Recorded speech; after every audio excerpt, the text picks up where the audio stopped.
সর্দবাসী কেমন আছেন? আলহামদুলিল্লাহ আলহামদুলিল্লাহ। কারাগারের মধ্যে আছি। রাসূলুল্লাহ সাল্লাল্লাহু আলাইহি ওয়াসাল্লাম বলেছেন, আদ-দুনিয়া সিজনুল লিল মুমিন ওয়াল জান্নাতু লিল কাফির। এই দুনিয়াটা হচ্ছে মুমিনদের জন্যে জেলখানা, কারাগার, এবং কাফেরদের জন্যে এই দুনিয়াটা হচ্ছে জান্নাত। কারাগারে যারা দুই একবার থেকেছে আর কি, তারা হয়তো আমার এই কথা মর্মটা বুঝতে পারবে। একটা বিষয় হচ্ছে দিনের জন্যে গীবত, তহমত, সমালোচনা, জেলশুলি, ফাঁসি তাদের ভাগ্যেই নসিব হয় যারা হকপন্থী হয়। আর যারা বাতিলপন্থী তাদের সাথে এইসব পরীক্ষার কোনো সম্পর্ক নাই। তো আমরা দুনিয়াতে কারাগারে আছি। নবী সাল্লাল্লাহু আলাইহি ওয়াসাল্লাম বলছেন, কারাগারের অবস্থা হচ্ছে এমন যেখানে আপনি নিজের মন গড়া প্রবৃত্তির অনুসরণ করতে পারবেন না, যা ইচ্ছা তাই করতে পারবেন না। সব কিছু রুটিন মাফিক আপনাকে করতে হবে, নিয়ম শৃঙ্খলা মেনে চলতে হবে। তো আমরা যারা পৃথিবীতে আছি, উম্মতে মুহাম্মাদির কথা বলছি, যারা মুসলিম মুমিন, আমরা এই দুনিয়াতে কারাগারে আছি। তার মানে এই দুনিয়াতে আমাদের ইচ্ছার, আল্লাহ পাকের ইচ্ছার বাহিরে আমাদের ইচ্ছার কোনো স্বাধীনতা নাই। আল্লাহ পাকের ইচ্ছার বাহিরে, তার রাসূলের ইচ্ছার বাহিরে আমাদের ইচ্ছার কোনো স্বাধীনতা নাই। আল্লাহ এবং তার রাসূল যখন যেটা করতে বলেছেন, যেভাবে করতে বলেছেন, হুবাহু সেইভাবে করার নাম হচ্ছে ইসলাম। আর যদি আমি এই দুনিয়ার কাফের হই, তাহলে আমি স্বতন্ত্র স্বাধীন, আমি যা ইচ্ছা তাই করতে পারি। আমি চাইলে মদ খেতে পারি, সুদ খেতে পারি, জেনা করতে পারি, দুর্নীতি করতে পারি, অন্যের সম্পদ আত্মসাৎ করতে পারি, বেপরদায় চলতে পারি। এটা কাদের জন্য স্বভাব হবে? যারা এই দুনিয়াতে কাফের। কারণ কাফেরদের জন্য দুনিয়াটাই হচ্ছে জান্নাত। আর আমরা সত্যিকারের জীবনটা পাবো আমাদের মৃত্যুর পর ইনশাআল্লাহ। এখন আছি দুনিয়ায় মুসাফিরের মতো। এটা হচ্ছে কর্মক্ষেত্র, শস্যক্ষেত, আর কবরে হবে ঘুম ইনশাআল্লাহ তাআলা। আমি একটা তাফসীর পড়ছিলাম, সূরাতুল ওয়াকিয়া। এই সূরার আসলে জ্ঞানের তো কোনো শেষ নাই। এই পর্যায়ে এসে আমার কাছে মনে হয় যে আমি ইসলামের হয়তো 5 থেকে 10% জ্ঞানও এখন পর্যন্ত অর্জন করতে পারি নাই, সত্যিই পারি নাই। তাই আমি নিজে অনেকটা ইতস্তত বোধ করি যে আমি মানুষকে আসলে কি শেখাবো। আমি ফিল করি যে আমি কোরআন কারীম, হাদিস, ইসলাম, আকীদা, ফিকহ, এই যে একটা সমুদ্র আছে, এই জ্ঞান সমুদ্রে কেবল ডুব দিয়েছি, এখান থেকে এখনো মণিমুক্তা আহরণ করতে পারি নাই। একটা হাদিসে পড়ছিলাম, জান্নাতের মধ্যে বড়ই গাছ থাকবে। কি গাছ? বড়ই গাছ। সাহাবী একজন বলছেন, বড়ই গাছে তো কাঁটা থাকে ইয়া রাসূলুল্লাহ, তো সেখানেও কি কাঁটা থাকবে? নবীজি বলছেন, না, সেই বড়ই গাছে কাঁটা থাকবে না, বরং সেখানে কাঁটার জায়গায় ফল থাকবে। কি থাকবে? ফল থাকবে। এবার নবীজি যে কথাটা বলছেন, এটা শুনে আমি বিস্মিত হয়ে গেলাম যে এই হাদিস তো কখনো পড়ি নাই। নবীজি বলছেন সাল্লাল্লাহু আলাইহি ওয়াসাল্লাম যে এক একটা বড়ইয়ের মধ্যে আল্লাহ রাব্বুল আলামিন 72টা করে রং দিবেন ইনশাআল্লাহ। যে রংগুলো এবং স্বাদগুলো একটা থেকে আরেকটা আলাদা। তো দেখুন কত যে জ্ঞান আছে। এই যে জান্নাত, যেখানে আপনি অনন্ত জীবন পাবেন, আল্লাহ পাক আপনার প্রতি সন্তুষ্ট হবেন, রাদিয়াল্লাহু আনহু রাদু আন খালিদিনা ফিহা আবাদা। এই যে আয়াতগুলো আছে, জান্নাতে আপনি চিরস্থায়ী জীবন পাচ্ছেন, আল্লাহর দিদার পাচ্ছেন, আল্লাহ পাকের সন্তুষ্টি পাচ্ছেন, হৃদয় পাচ্ছেন। সেখানে আপনি সৎকর্মশীল বান্দাদের সাথে অনন্তকাল থাকতে পারবেন। হুরে নেঈন থাকবে আপনার জন্যে, শারাব, হিলমান, জান্নাতের ফলমূল। সবচেয়ে বড় কথা, সেখানে মৃত্যু, কোনো কষ্ট, ক্লেশ আপনাকে স্পর্শ করবে না। এই যে অনন্ত জীবন, এই জীবনটার জন্যই আমরা এই দুনিয়ার কারাগারে পরীক্ষা দিচ্ছি মাকে। এই দুনিয়ার কারাগারে কি করছে ভাই? পরীক্ষা দিচ্ছে। আসল জীবনটা শুরু হবে মৃত্যুর পর। তো এই পরীক্ষায় যারা পাশ করবে ইনশাআল্লাহ তাআলা, অনন্তকালের জীবনে তারা সুখী হবে ইনশাআল্লাহ তাআলা। আর এই পরীক্ষায় যারা ফেল করে যাবে, অনন্তকালের জীবনে তাদের স্থান হবে চিরস্থায়ী জাহান্নাম। আল্লাহ পাক আমাদেরকে হেফাজত করুন, আমিন। আল্লাহুম্মা ইন্না নাসআলুকাল জান্নাতা ওয়া নাউযু বিকা মিনান নার, সকলেই বলে আমিন। তো এই কারাগারের জীবনে থাকতে গিয়ে কখনো কখনো এমন কিছু ঘটে যে বিস্ময় বোধ করতে হয়। যেমন এখন আমি যে মাঠে বসে আছি, আপনাদের সাথে কথা বলছি, আজকে থেকে 20 বছর আগে আমি এই মাঠে খেলাধুলা করতাম। কথা বুঝতে পারছেন? বিশ্বাস করলেন না? আজকে থেকে 20 বছর আগে আমি এই মাঠে খেলাধুলা করেছি। এমনকি একদিন আমার বাবা আমাকে বলেছিলেন, এবং আমি খেলাধুলা খুব পছন্দ করতাম, এবং আপনারা জানেন যে আমি খেলাধুলার সাথে ছিলাম, অনেক দূর পর্যন্ত খেলেছি আলহামদুলিল্লাহ। তো আমার বাবা আমাকে বলছিলেন যে খেলাধুলা করতে যেতে ইচ্ছা করছে। আমি বললাম যে হ্যাঁ। তো আমার মনে আছে ঠিক ওই যে ছেলেগুলো যেখানে দাঁড়িয়ে আছে ওই জায়গাটাতে আমি খেলছিলাম। আমার ব্যাচমেট যারা আছেন এখানে উপস্থিত হয়তো তারা জানবে বিষয়টা। ক্রিকেট, অবশ্যই ক্রিকেট। আর ক্রিকেট খেললে আমি ব্যাটিং করতাম, বোলিং করতাম না। ব্যাটিং করেই পালাতাম, ফিল্ডিং করতাম না, এত খাটনির মধ্যে নাই।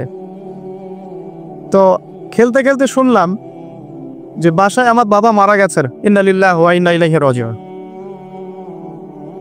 আমার বাবা আর মা এখানেই থাকতেন, ঠিক এই বাজারের সামনের বাসায়।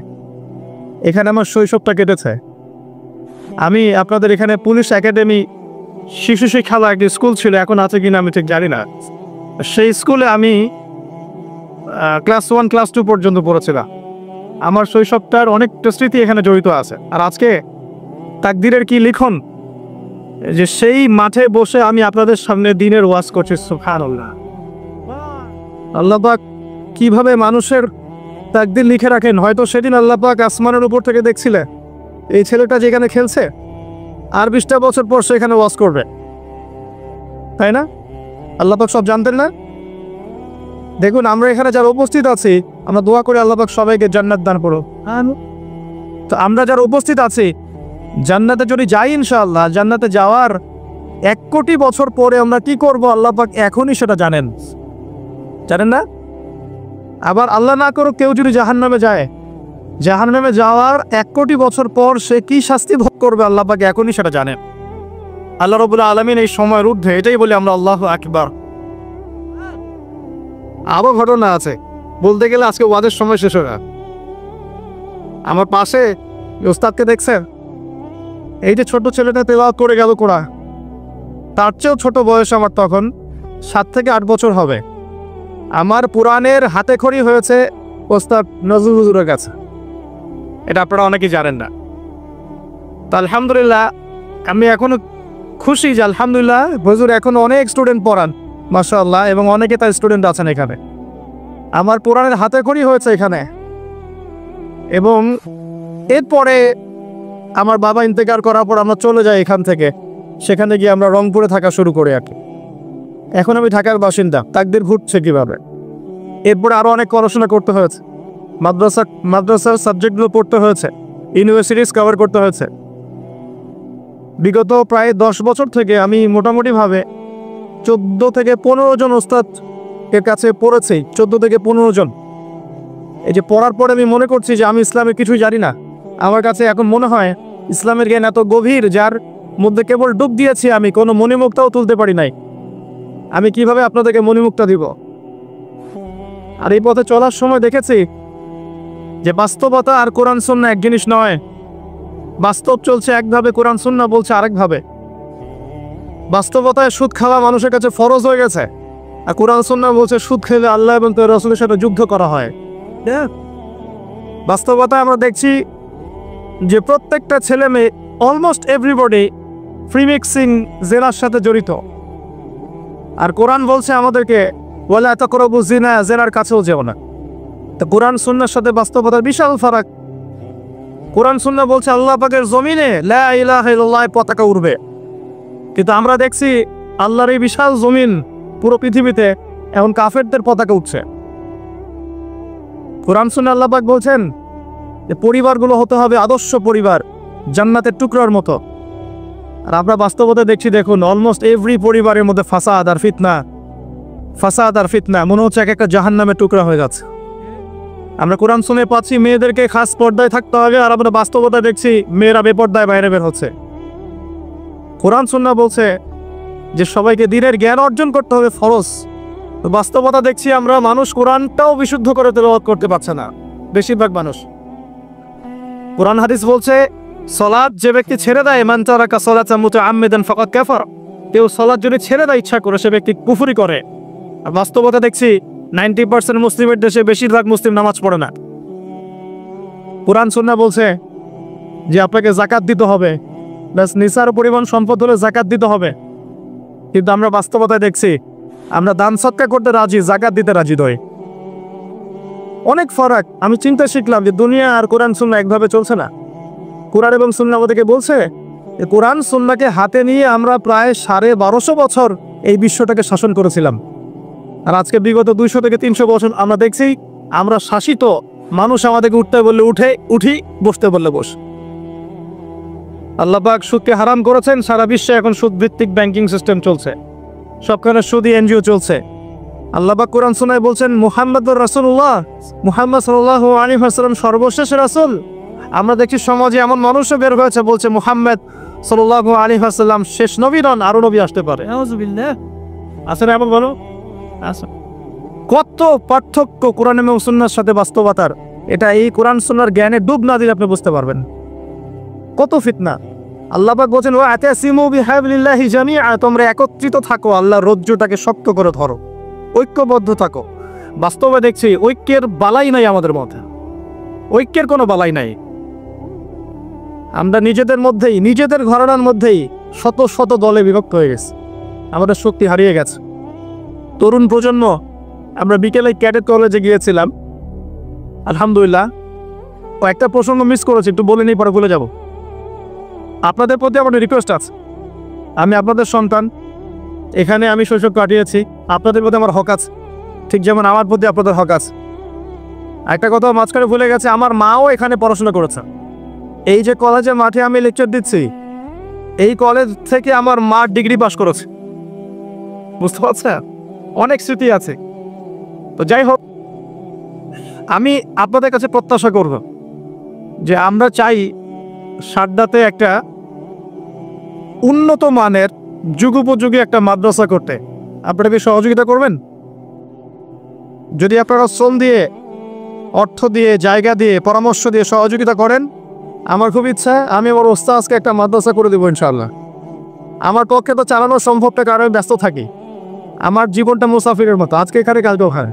এই যে এখন এখানে বসে আছি, রাত 10টায় সময় দেওয়া আছে চাঁপাইনবাবগঞ্জ, এগুলো তো মানুষ বোঝে না। আর আপনাদেরকে কষ্ট দিয়ে তাদের মন রক্ষা করতে পারছি না, তাদেরকে কষ্ট দিয়ে আপনাদের মন রক্ষা করতে পারছি না। মানুষ বোঝে না যে আমরা কত কষ্টের উপরে থাকি। এই পথটা এত সহজ নয়। আমি নভেম্বর মাসে বাসা থেকে বের হয়েছি, এর মধ্যে কয়েকবার হয়তো বাসা যাওয়ার সুযোগ হয়েছে, এখন পর্যন্ত রাস্তাতেই সময় কাটছে। আজকে এখানে তো কালকে ওখানে, আবার আজকে রাত্রে চলে যেতে হবে ঢাকা, কালকে গাজীপুর প্রোগ্রাম। এভাবে চলবে মার্চ মাস পর্যন্ত। রমজান মাস আসলে আমি রিল্যাক্স, রমজান আসলে আমি শুকুর গুজার করি, আলহামদুলিল্লাহ রমজান আসছে, এখন বাসা থাকতে পারবো। তো আমি এখানে থাকতে পারবো না, এই প্রতিষ্ঠান হয়তো আমি চালাতে পারবো না, কিন্তু আমি সিলেবাস, পরামর্শ, ফাইন্যান্স যা যা করার সব কিছু করে আমার ইচ্ছা আপনাদের এখানে একটা সবচেয়ে উন্নত মানের আধুনিক যুগোপযোগী একটা মাদ্রাসা প্রতিষ্ঠা করার। আপনারা কি সহযোগিতা করবেন? আল কোরআনের আলো, ইসলামের কোরআনের আলো। আর আমি গতানুগতিক যে চিরায়ত সিস্টেম, এর বাইরে চিন্তা করতে চাই। যেমন আমরা শুধু এককেন্দ্রিক শিক্ষা শিখবো না, আমাদেরকে জেনারেল এবং ইসলামিক উভমুখী শিক্ষা সমন্বয় করতে হবে। এই যুগে যদি কোরআন সুন্নাহকে কেন্দ্র করে বিশ্বকে শাসন করতে হয় বা বিশ্বকে চ্যালেঞ্জ করতে হয়, তাহলে এককেন্দ্রিক জ্ঞান যথেষ্ট নয়। আপনাকে জ্ঞানের ক্ষেত্রে ভার্সেটাইলিটি আনতে হবে। এবং আমি চেষ্টা করব ইনশাআল্লাহ একদম শুরু থেকেই, বাচ্চা থেকে যেন দাওরা পর্যন্ত প্রত্যেকটা ক্লাসে জেনারেল এবং ইসলামিক শিক্ষার একটা সমন্বয় থাকে। আল্লাহ পাক তৌফিক দান। আমিন। এবং আমার ইচ্ছা এই প্রতিষ্ঠানটার দায়িত্ব আমি আমার ওস্তাদকে দিয়ে দেবো ইনশাআল্লাহ। এটা হচ্ছে ছাত্র হিসাবে আমার ক্ষুদ্র একটা ঋণ পরিশোধের প্রচেষ্টা। আমি এখন আলহামদুলিল্লাহ কোরআনের অনেকটা অংশ মুখস্থ করেছে। যখন ওস্তাদ আমাকে পড়াতেন তখন আমি হাফেজ ছিলাম না, কিন্তু এখন আলহামদুলিল্লাহ আমার 84 বা 85টা সূরা মুখস্থ আছে আলহামদুলিল্লাহ। তখন আমার এটা ছিল না।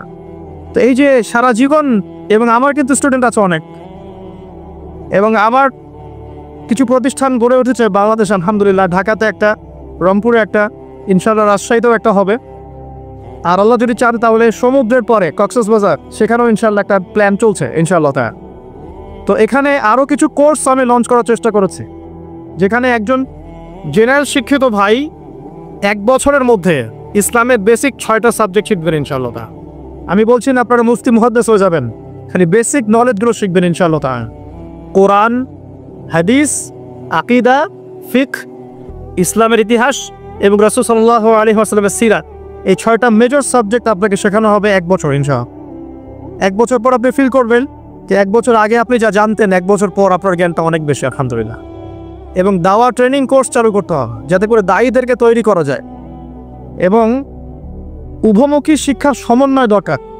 আপনি যদি কোরআন সুন্নাহয় দক্ষ হন আলহামদুলিল্লাহ, কিন্তু সমসাময়িক জ্ঞানগুলো না থাকে তাহলে আপনি কোরআন সুন্নাহকে হাতে নিয়ে পশ্চিমা বিশ্বকে চ্যালেঞ্জ করতে পারবেন না। আবার যদি শুধু জেনারেল শিক্ষায় শিক্ষিত হন, যেমনটা আমরা হচ্ছি, এখানে ইসলামের বেসিক বিষয়গুলো না থাকে, নামাজ, কালিমা, তাওহীদ, আকিদা, ফিকহ, হ্যাঁ, এই যে বেসিক বিষয়গুলো, কোরআন তেলাওয়াত, আরবি ব্যাকরণ, আরবি ভাষা, হাদিস, এগুলো না থাকলে কিন্তু আপনি শুধু জেনারেল শিক্ষা দিয়ে পরকালে পার পাবেন না। তো এখানে একটা মেরুকরণ আছে, এটাকে হারমোনিয়াসলি কানেক্ট করতে পারলে ইনশাআল্লাহ তাআলা আশা করা যায় আমরা কিছু করতে পারি না পারি, আমাদের পরবর্তী প্রজন্মটা ইসলামকে নিয়ে আল্লাহর জমিন, আল্লাহর দিন কায়েম করবে ইনশাআল্লাহ।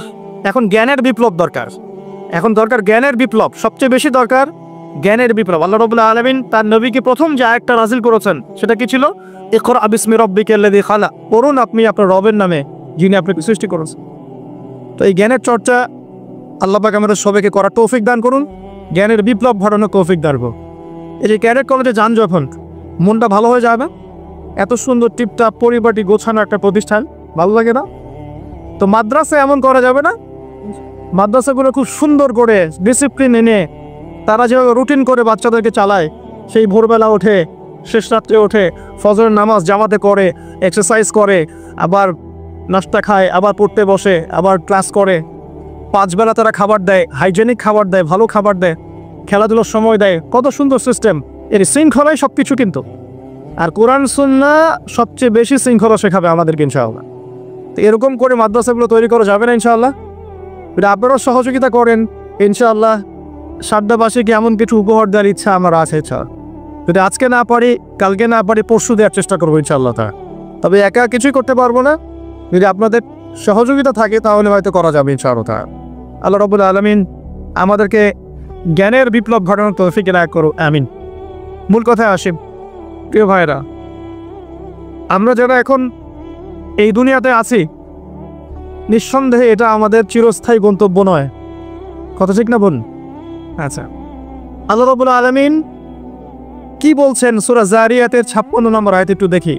আল্লাহ পাক বলছেন, বিসমিল্লাহির রহমানির রহিম, ওয়া মা খালাকতুল জিন্না ওয়াল ইনসা ইল্লা লিয়াবুদুন, আমি জিন জাতি এবং মানব জাতিকে শুধুমাত্র আমার ইবাদত করার জন্যই সৃষ্টি করেছি। তাহলে দুনিয়াতে আসার যে সৃষ্টি তত্ত্ব বা সৃষ্টি দর্শন সেটা কি বলেন? আল্লাহ পাকের ইবাদত করে, এটা হলো সৃষ্টি দর্শন। এই দুনিয়াতে আসার আমাদের সৃষ্টি দর্শনটা কি? ওয়া মা খালাকতুল জিন্না ওয়াল ইনসা ইল্লা লিয়াবুদুন, মানুষ আর জিনকে সৃষ্টি করেছি শুধু আমার ইবাদত করার জন্য। এখন অনেকে প্রশ্ন করতে পারে, তাহলে কি দুনিয়াবি কাজগুলো আমরা করব না? উত্তর হচ্ছে না, দুনিয়াবি কাজ আপনি করবেন, এবং দুনিয়াবি প্রতিটা কাজই আপনার ইবাদত বলে কাউন্ট হবে, গণ্য হবে, যদি আমি এই কাজগুলো একটা পদ্ধতি মেনে করি, সেটা হলো নবী সাল্লাল্লাহু আলাইহি ওয়াসাল্লামের সুন্নাত মেনে করি, বাস দ্যাটস অল। রাত হয়েছে ঘুমাবেন, ঘুমটা যদি নবীর সুন্নাহ মতো হয়, আপনি প্রত্যেক সেকেন্ডে নেকি পাবেন ইনশাআল্লাহ। ইস্তেনজা করবেন, ইস্তেনজাটা যদি নবীর সুন্নাহ মতো হয়, নেকি পাবেন ইনশাআল্লাহ। যদি আপনি খাবার খান, খাবার খাওয়াটাও যদি নবীর সুন্নাহ মতো হয়, নেকি পাবেন। এমনকি স্ত্রী সহবাসও যদি আপনি করেন নবীর সুন্নাহ মেনে, তো তারপরেও নেকি হবে ইনশাআল্লাহ। আর কি চাই বলেন? কাপড় চোপড় পরা, ওযু করা, গোসল করা, ব্যবসা বাণিজ্য, চাকরি বাকরি, আমাদের প্রফেশনগুলো যেগুলো আছে, দাওয়া, দিনের কাজ করা, দুনিয়ার কাজ করা, সব কিছুই ইবাদত হবে ইনশাআল্লাহ যদি একটা সুন্নাহ আমরা মেনে চলি, সেটা হলো নবী সাল্লাল্লাহু আলাইহি ওয়াসাল্লামের আদর্শ এবং তরিকা ফলো করে।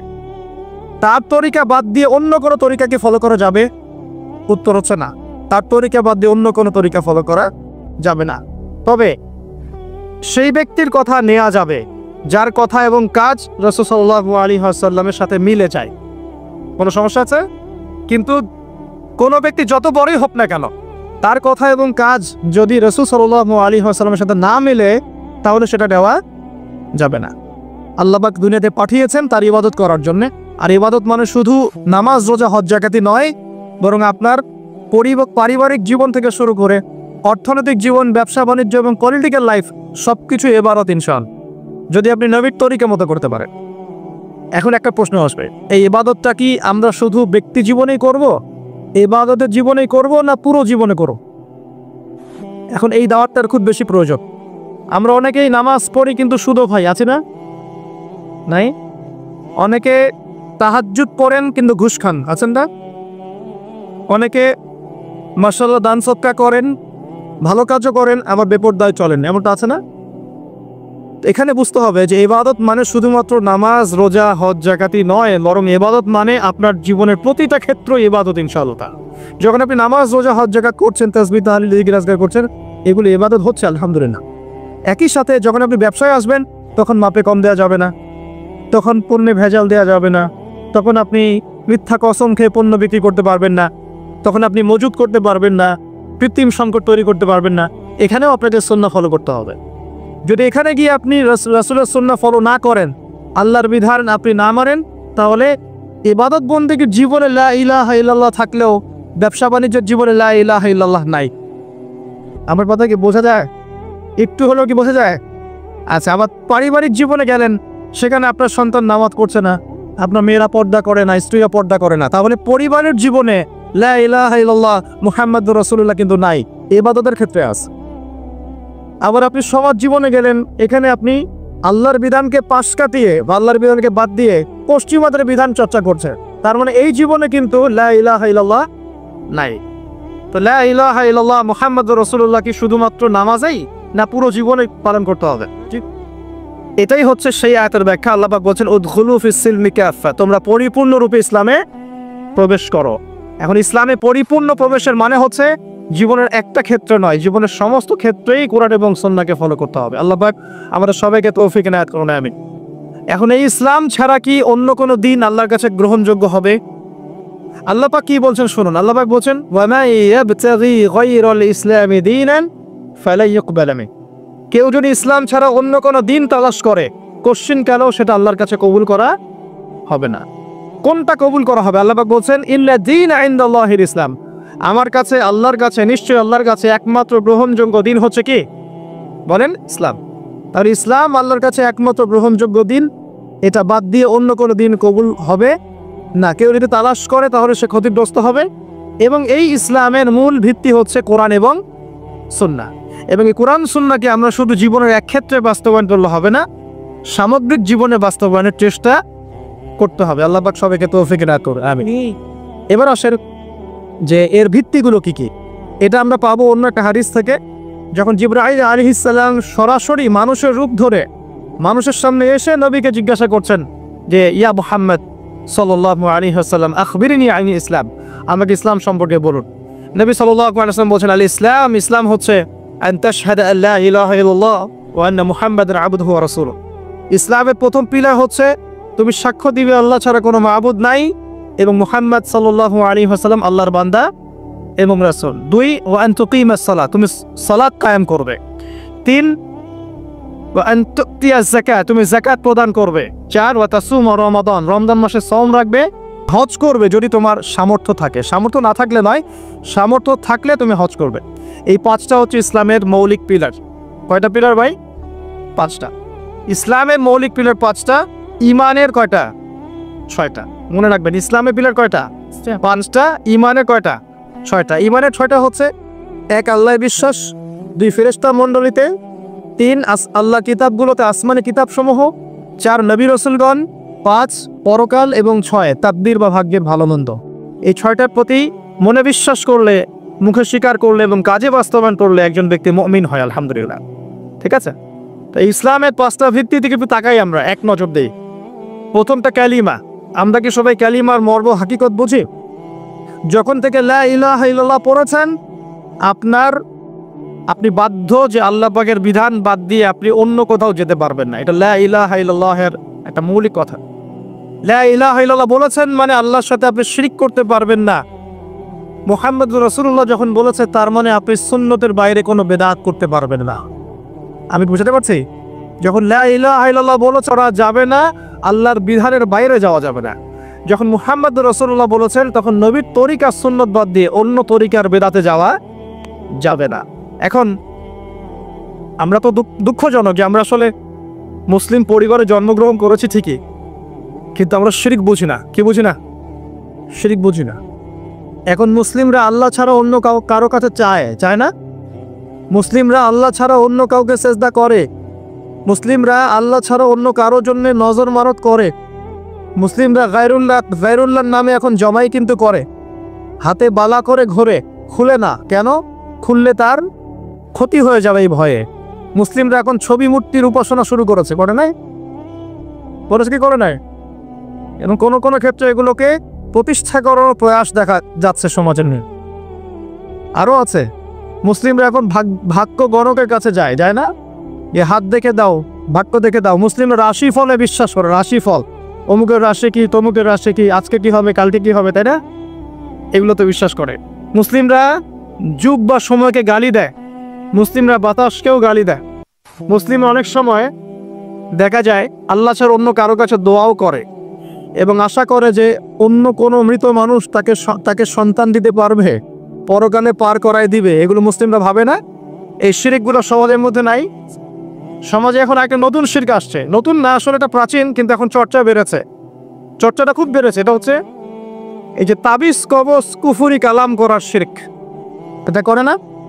তাবিজ করা, কবজ করা, এই যে জাদুটোনা বানটোনা করা, এই কাজগুলো মানুষ করে না? এগুলো যে ব্যক্তি করবে সে ব্যক্তি মুশরিক হয়ে যাবে, শিরক করে ফেলবে। আর একটা আধুনিক শিরক আসছে। কি শিরক? আধুনিক। এটা আধুনিক কেন বললাম?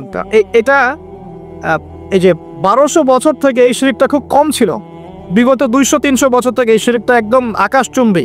সেটা হলো যে মুসলিমরা মানে অমুসলিমদের আদর্শ ধারণ করছে আর অমুসলিমরা চাপিয়ে দিচ্ছে যে আল্লাহ পাক যেগুলো হালাল করেছেন সেগুলো তারা হারাম করে দিচ্ছে, আর আল্লাহ পাক যেগুলোকে হালাল করেছেন সেগুলো আল্লাহ পাক যেগুলো হারাম করেছেন ওগুলো তারা হালাল করে দিচ্ছে। মানে আল্লাহর হালালকে মানুষ হারাম করছে, আল্লাহর হারামকে হালাল করে দিচ্ছে, মানে অপোজিট করছে। তো এই কাজটাকে মুসলিমরা করছে না। এখন একটু বলেন তো, সুদ কি হালাল না হারাম? আমরা এটাকে হালাল করি নাই, বরং ফরজ করে নিয়েছে। মাদক দ্রব্য কি হালাল না হারাম? আচ্ছা, হারাম যদি হয় তা আমরা কেন খাচ্ছি? আমরা হালাল করছি কেন? আমরা কেন হালাল করছি? জিনা ব্যভিচার কি হালাল না হারাম? আমাদের কাছে ফ্রি মিক্সিংটা এখন কমন। ফ্রি মিক্সিং অ্যাফেয়ার্সগুলো কমন। অ্যাফেয়ার্স করে না এমন ছেলেপেলে খুঁজে পাওয়া যায় না। অপসংস্কৃতি অনুসরণ করা আমাদের জন্য কি হালাল না হারাম? আর আমাদের যত সংস্কৃতি দেখবেন বেশিরভাগই দেখবেন বাইরের সংস্কৃতি, বাইরে থেকে আমদানি করা বস্তাপচা সংস্কৃতি আমাদের। এই যে কয়দিন আগে ওয়ার্ল্ড কাপ শেষ হয়ে গেল, এই ওয়ার্ল্ড কাপ কি আমাদের সৃষ্টি করা নাকি অন্যদের? আমি একটা হিসাব করেছিলাম, একটা লেকচারে বলেছিলামও, এখন অনলাইনে আসে নাই।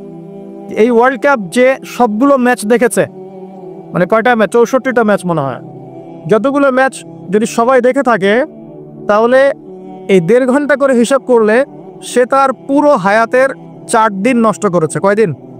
4 দিন। শুধুমাত্র একটা ওয়ার্ল্ড কাপ তোমার জীবনের 4 দিন নষ্ট করে ফেলেছে। মানে তোমার হায়াত যদি হয় 30 দিন, তোমার হায়াত এখন আছে 26 দিন। ভয়ঙ্কর না বিষয়টা? যদি হায়াত হয়ে থাকে এখন বাকি থাকে 30 দিন, এখন বাকি আছে তোমার 26 দিন। 4 দিন চলে গেছে, টের পাও নাই তুমি। আর 100 জন মানুষ যদি 4 দিন করে হায়াত হারায় তাহলে 100 জন মানুষের 400 দিন তারা শেষ করে ফেলেছে। 1000 জনের 4000 দিন, 1 লক্ষ জনের 4 লক্ষ দিন, 1 কোটি মানুষের 4 কোটি দিন। পুরো বিশ্ব থেকে এরকম কোটি কোটি দিন বছর তারা নিয়েছে একটা ওয়ার্ল্ড কাপ দিয়ে। আল্লাহ পাক আমাদেরকে পাঠিয়েছিলেন কেন? আল্লাহর ইবাদত করার জন্য। শুধু ইবাদত নয়, আমাদের আরও একটা দায়িত্ব আছে। ওই দায়িত্বটার সাথে ওদের এই চক্রান্তগুলো সম্পর্কিত। দায়িত্বটাকে বলে নেই। আল্লাহ পাক আমাদেরকে দায়িত্ব দিয়েছেন আল্লাহ পাকের জমিনে আল্লাহ পাকের দিনটাকে প্রতিষ্ঠা করার। জানেন আল্লাহ পাক কি দায়িত্ব দিয়েছেন? আল্লাহর জমিনে আমরা দিনটাকে প্রচার প্রসার করব এবং প্রতিষ্ঠা করব। আল্লাহ পাক বলছেন কুনতুম খায়রা উম্মাহ, তোমরা হচ্ছে শ্রেষ্ঠ জাতি। কারা তোমরা?